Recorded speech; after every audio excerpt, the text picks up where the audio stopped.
Ideias do Canário, de Machado de Assis. Texto proveniente de A Biblioteca Virtual do Estudante Brasileiro, a Escola do Futuro da Universidade de São Paulo.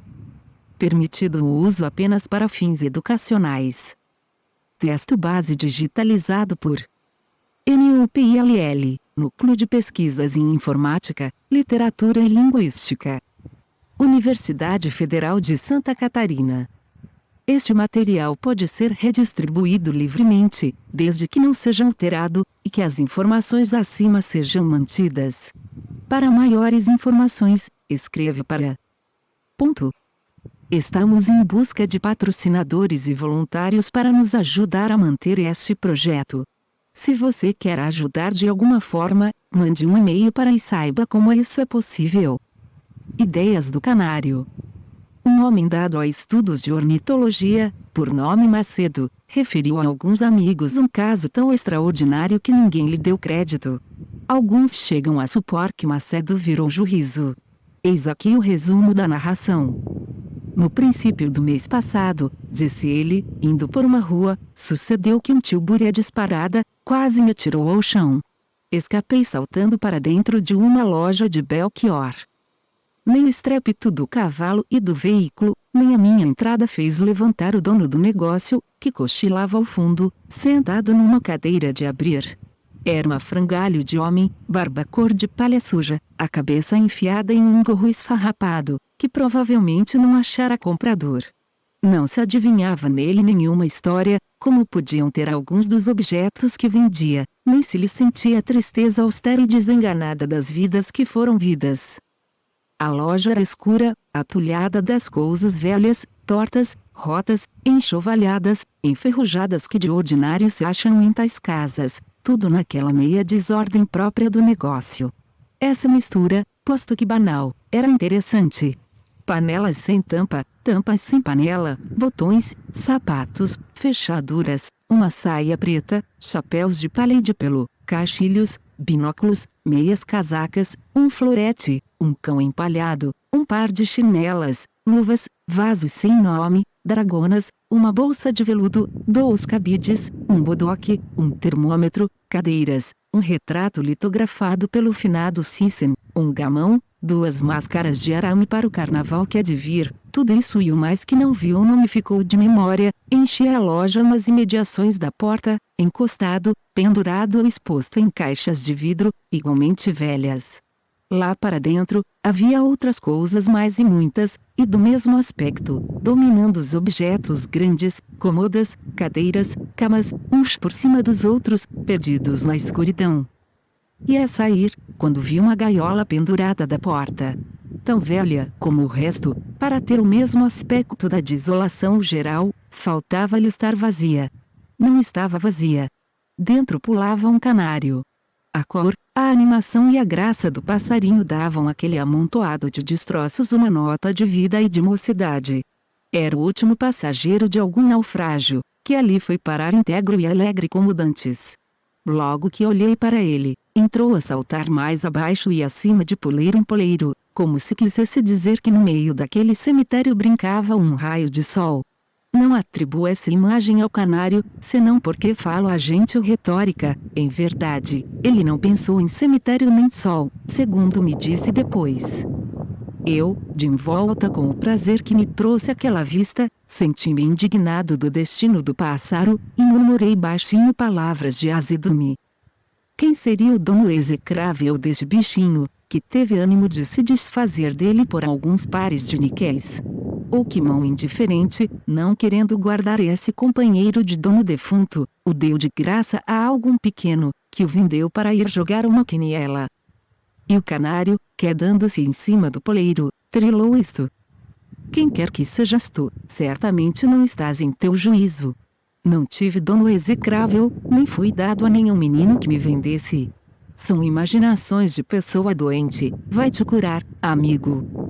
Como? Interrompi eu, sem ter tempo de ficar espantado. Então teu dono não te vendeu a esta casa? Não foi a miséria ou a ociosidade que te trouxe a este cemitério, como um raio de sol? Não sei que seja sol nem cemitério. Se os canários que tens visto usam o primeiro desses nomes, tanto melhor, porque é bonito, mas estou que confundes. Perdão, mas tu não vieste para aqui à toa, sem ninguém, salvo se o teu dono foi sempre aquele homem que ali está sentado. Que dono? Esse homem que aí está é meu criado, dá-me água e comida todos os dias, com tal regularidade que se devesse pagar-lhe os serviços, não seria com pouco, mas os canários não pagam criados. Em verdade, se o mundo é propriedade dos canários, seria extravagante que eles pagassem o que está no mundo.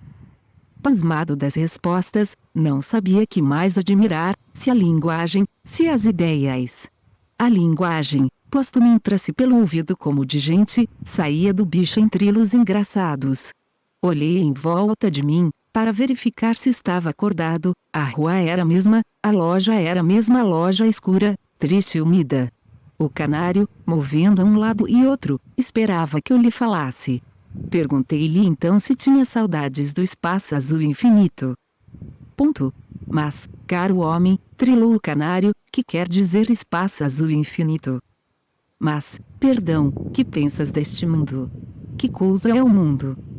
Ó mundo, redarguiu o canário com certo ar de professor, o mundo é uma loja de Belchior, com uma pequena gaiola de taquara, quadrilonga, pendente de um prego. O canário é senhor da gaiola que habita e da loja que o cerca. Fora daí, tudo é ilusão e mentira. Nisto acordou o velho, e veio a mim arrastando os pés. Perguntou-me se queria comprar o canário. Indaguei se o adquirira, como o resto dos objetos que vendia, e soube que sim, que o comprara um barbeiro, acompanhado de uma coleção de navalhas. As navalhas estão em muito bom uso, concluiu ele. Quero só o canário. Paguei-lhe o preço, mandei comprar uma gaiola vasta, circular, de madeira e arame, pintada de branco, e ordenei que a pusesse na varanda da minha casa, donde o passarinho podia ver o jardim, o repuxo e um pouco do céu azul. Era meu intuito fazer um longo estudo do fenômeno, sem dizer nada a ninguém, até poder assombrar o século com a minha extraordinária descoberta. Comecei por alfabetar a língua do canário, por estudar-lhe a estrutura, as relações com a música, os sentimentos estéticos do bicho, as suas ideias e reminiscências. Feita essa análise filológica e psicológica, entrei propriamente na história dos canários, na origem deles, primeiros séculos, geologia e flora das Ilhas Canárias, se ele tinha conhecimento da navegação, etc. Conversávamos longas horas, eu escrevendo as notas, ele esperando, saltando, trilando. Não tendo mais família que 2 criados, ordenava-lhes que não me interrompessem, ainda por motivo de alguma carta ou telegrama urgente, ou visita de importância. Sabendo ambos das minhas ocupações científicas, acharam natural a ordem, e não suspeitaram que o canário e eu nos entendíamos. Não é mister dizer que dormia pouco, acordava 2 e 3 vezes por noite, passeava à toa, sentia-me com febre. Afinal tornava ao trabalho, para reler, acrescentar, emendar. Retifiquei mais de uma observação, ou por vê-la entendido mal, ou porque ele não a tivesse expresso claramente. A definição do mundo foi uma delas. 3 semanas depois da entrada do canário em minha casa, pedi-lhe que me repetisse a definição do mundo. Ó mundo, respondeu ele, é um jardim assaz largo com repuxo no meio, flores e arbustos, alguma grama, ar claro e um pouco de azul por cima. O canário, dono do mundo, habita uma gaiola vasta, branca e circular, donde mira o resto. Tudo mais é ilusão e mentira. Também a linguagem sofreu algumas retificações, e certas conclusões, que me tinham parecido simples, vi que eram temerárias. Não podia ainda escrever a memória que havia de mandar ao Museu Nacional, ao Instituto Histórico e às universidades alemãs, não porque faltasse matéria, mas para acumular primeiro todas as observações e ratificá-las. Nos últimos dias, não saía de casa, não respondia cartas, não quis saber de amigos nem parentes. Todo eu era canário. De manhã, um dos criados tinha a seu cargo limpar a gaiola e pôr-lhe água e comida. O passarinho não lhe dizia nada, como se soubesse que a esse homem faltava qualquer preparo científico. Também o serviço era o mais sumário do mundo, o criado não era amador de pássaros. Um sábado amanheci enfermo, a cabeça e a espinha doíam-me. O médico ordenou absoluto repouso, era excesso de estudo, não devia ler nem pensar, não devia saber sequer o que se passava na cidade e no mundo. Assim fiquei 5 dias, no sexto levantei-me, e só então soube que o canário, estando criado a tratar dele, fugira da gaiola. O meu primeiro gesto foi para esganar o criado, a indignação sufocou-me, caí na cadeira, sem voz, tonto. O maiúsculo. Culpado defendeu-se, jurou que tivera cuidado, o passarinho é que fugira por astuto. Mas não o procurarão? Procuramos, sim, senhor, a princípio trepou ao telhado, trepei também, ele fugiu, foi para uma árvore, depois escondeu-se não sei onde. Tenho indagado desde ontem, perguntei aos vizinhos, aos chacareiros, ninguém sabe nada. Padeci muito, felizmente, a fadiga estava passada, e com algumas horas pude sair à varanda e ao jardim. Nem sombra de canário. Indaguei, corri, anunciei, e nada. Tinha já recolhido as notas para compor a memória, ainda que truncada e incompleta, quando me sucedeu visitar um amigo, que ocupa uma das mais belas e grandes chácaras dos Arrabaúdes. Passeávamos nela antes de jantar, quando ouvi trilar esta pergunta. Viva, Sr. Macedo, por onde tem andado que desapareceu? Era o canário, estava no galho de uma árvore. Imaginem como fiquei, e o que lhe disse. O maiúsculo. Meu amigo cuidou que eu estivesse dodo, mas que me importavam cuidados de amigos? Falei ao canário com ternura, pedi-lhe que viesse continuar a conversação, naquele nosso mundo composto de um jardim e repuxo, varanda e gaiola branca e circular. Ponto. Que jardim, que repuxo. Ó mundo, meu querido. Que mundo. Tu não perdes os maus costumes de professor. O mundo, concluiu solenemente, é um espaço infinito e azul, com o sol por cima. Indignado, retorqui-lhe que, se eu lhe desse crédito, o mundo era tudo, até já fora uma loja de Belchior. Ponto. De Belchior trilou ele as bandeiras despregadas. Mas há mesmo lojas de Belchior? WF Contentes. Iniciar. Esta obra foi digitalizada sem fins comerciais e destinada unicamente à leitura de pessoas portadoras de deficiência visual. Por força da Lei de Direitos de Autor. Por isto, este trabalho é oferecido gratuitamente aos amigos cegos e deficientes visuais de acordo com a Lei. Lei 9.610, de 19 de fevereiro de 1998, sobre direitos autorais. Alteração, atualização e consolidação da legislação. Título I. Dos direitos do autor. Capítulo IV. Das limitações aos direitos autorais. Art. 46 não constitui ofensa aos direitos autorais, e, a reprodução. D. De obras literárias, artísticas ou científicas, para uso exclusivo de deficientes visuais, sempre que a reprodução, sem fins comerciais, seja feita mediante o sistema Braille ou outro procedimento em qualquer suporte para esses destinatários. Ideias do Canário, de Machado de Assis. Texto proveniente de A Biblioteca Virtual do Estudante Brasileiro, a Escola do Futuro da Universidade de São Paulo.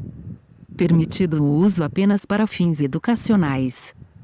Texto base digitalizado por NUPILL, Núcleo de Pesquisas em Informática, Literatura e Linguística. Universidade Federal de Santa Catarina. Este material pode ser redistribuído livremente, desde que não seja alterado, e que as informações acima sejam mantidas. Para maiores informações, escreva para... Estamos em busca de patrocinadores e voluntários para nos ajudar a manter este projeto. Se você quer ajudar de alguma forma, mande um e-mail para e saiba como isso é possível. Ideias do Canário. Um homem dado a estudos de ornitologia, por nome Macedo, referiu a alguns amigos um caso tão extraordinário que ninguém lhe deu crédito. Alguns chegam a supor que Macedo virou juízo. Eis aqui o resumo da narração. No princípio do mês passado, disse ele, indo por uma rua, sucedeu que um tilbury disparada, quase me atirou ao chão. Escapei saltando para dentro de uma loja de Belchior. Nem o estrépito do cavalo e do veículo, nem a minha entrada fez levantar o dono do negócio, que cochilava ao fundo, sentado numa cadeira de abrir. Era um frangalho de homem, barba cor de palha suja, a cabeça enfiada em um gorro esfarrapado, que provavelmente não achara comprador. Não se adivinhava nele nenhuma história, como podiam ter alguns dos objetos que vendia, nem se lhe sentia a tristeza austera e desenganada das vidas que foram vidas. A loja era escura, atulhada das coisas velhas, tortas, rotas, enxovalhadas, enferrujadas que de ordinário se acham em tais casas, tudo naquela meia desordem própria do negócio. Essa mistura, posto que banal, era interessante. Panelas sem tampa, tampas sem panela, botões, sapatos, fechaduras, uma saia preta, chapéus de palha e de pelo, caixilhos, binóculos, meias casacas, um florete, um cão empalhado, um par de chinelas, luvas, vasos sem nome, dragonas, uma bolsa de veludo, 2 cabides, um bodoque, um termômetro, cadeiras, um retrato litografado pelo finado Cícero, um gamão, 2 máscaras de arame para o carnaval que há de vir. Tudo isso e o mais que não viu não me ficou de memória, enchia a loja nas imediações da porta, encostado, pendurado ou exposto em caixas de vidro, igualmente velhas. Lá para dentro, havia outras coisas mais e muitas, e do mesmo aspecto, dominando os objetos grandes, cômodas, cadeiras, camas, uns por cima dos outros, perdidos na escuridão. E a sair, quando vi uma gaiola pendurada da porta. Tão velha como o resto, para ter o mesmo aspecto da desolação geral, faltava-lhe estar vazia. Não estava vazia. Dentro pulava um canário. A cor, a animação e a graça do passarinho davam àquele amontoado de destroços uma nota de vida e de mocidade. Era o último passageiro de algum naufrágio, que ali foi parar íntegro e alegre como dantes. Logo que olhei para ele, entrou a saltar mais abaixo e acima de poleiro em poleiro, como se quisesse dizer que no meio daquele cemitério brincava um raio de sol. Não atribuo essa imagem ao canário, senão porque falo a gente retórica. Em verdade, ele não pensou em cemitério nem sol, segundo me disse depois. Eu, de envolta com o prazer que me trouxe aquela vista, senti-me indignado do destino do pássaro, e murmurei baixinho palavras de azedume. Quem seria o dono execrável deste bichinho, que teve ânimo de se desfazer dele por alguns pares de níqueis? Ou que mão indiferente, não querendo guardar esse companheiro de dono defunto, o deu de graça a algum pequeno, que o vendeu para ir jogar uma quiniela? E o canário, quedando-se em cima do poleiro, trilou isto. Quem quer que sejas tu, certamente não estás em teu juízo. Não tive dono execrável, nem fui dado a nenhum menino que me vendesse. São imaginações de pessoa doente, vai te curar, amigo. Como, interrompi eu, sem ter tempo de ficar espantado. Então teu dono não te vendeu a esta casa? Não foi a miséria ou a ociosidade que te trouxe a este cemitério, como um raio de sol? Não sei que seja sol nem cemitério. Se os canários que tens visto usam do primeiro desses nomes, tanto melhor, porque é bonito, mas estou que confundes. Perdão, mas tu não vieste para aqui à toa, sem ninguém, salvo se o teu dono foi sempre aquele homem que ali está sentado. Que dono? Esse homem que aí está é meu criado, dá-me água e comida todos os dias, com tal regularidade que eu, se devesse pagar-lhe os serviços, não seria com pouco, mas os canários não pagam criados. Em verdade, se o mundo é propriedade dos canários, seria extravagante que eles pagassem o que está no mundo. Pasmado das respostas, não sabia que mais admirar, se a linguagem, se as ideias. A linguagem, posto-me entra-se pelo ouvido como de gente, saía do bicho em trilos engraçados. Olhei em volta de mim, para verificar se estava acordado, a rua era a mesma, a loja era a mesma loja escura, triste e úmida. O canário, movendo a um lado e outro, esperava que eu lhe falasse. Perguntei-lhe então se tinha saudades do espaço azul infinito. Ponto. Mas, caro homem, trilou o canário, que quer dizer espaço azul infinito? Mas, Perdão, que pensas deste mundo? Que coisa é o mundo? Ó mundo, redarguiu o canário com certo ar de professor, o mundo é uma loja de Belchior, com uma pequena gaiola de taquara, quadrilonga, pendente de um prego. O canário é senhor da gaiola que habita e da loja que o cerca. Fora daí, tudo é ilusão e mentira. Nisto acordou o velho, e veio a mim arrastando os pés. Perguntou-me se queria comprar o canário. Indaguei se o adquirira, como o resto dos objetos que vendia, e soube que sim, que o comprara um barbeiro, acompanhado de uma coleção de navalhas. As navalhas estão em muito bom uso, concluiu ele. Quero só o canário. Paguei-lhe o preço, mandei comprar uma gaiola vasta, circular, de madeira e arame, pintada de branco, e ordenei que a pusesse na varanda da minha casa, donde o passarinho podia ver o jardim, o repuxo e um pouco do céu azul. Era meu intuito fazer um longo estudo do fenômeno, sem dizer nada a ninguém, até poder assombrar o século com a minha extraordinária descoberta. Comecei por alfabetar a língua do canário, por estudar-lhe a estrutura, as relações com a música, os sentimentos estéticos do bicho, as suas ideias e reminiscências. Feita essa análise filológica e psicológica, entrei propriamente na história dos canários, na origem deles, primeiros séculos, geologia e flora das Ilhas Canárias, se ele tinha conhecimento da navegação, etc. Conversávamos longas horas, eu escrevendo as notas, ele esperando, saltando, trilando. Não tendo mais família que 2 criados, ordenava-lhes que não me interrompessem, ainda por motivo de alguma carta ou telegrama urgente, ou visita de importância. Sabendo ambos das minhas ocupações científicas, acharam natural a ordem, e não suspeitaram que o canário e eu nos entendíamos. Não é mister dizer que dormia pouco, acordava 2 e 3 vezes por noite, passeava à toa, sentia-me com febre. Afinal tornava ao trabalho, para reler, acrescentar, emendar. Retifiquei mais de uma observação, ou por vê-la entendido mal, ou porque ele não a tivesse expresso claramente. A definição do mundo foi uma delas.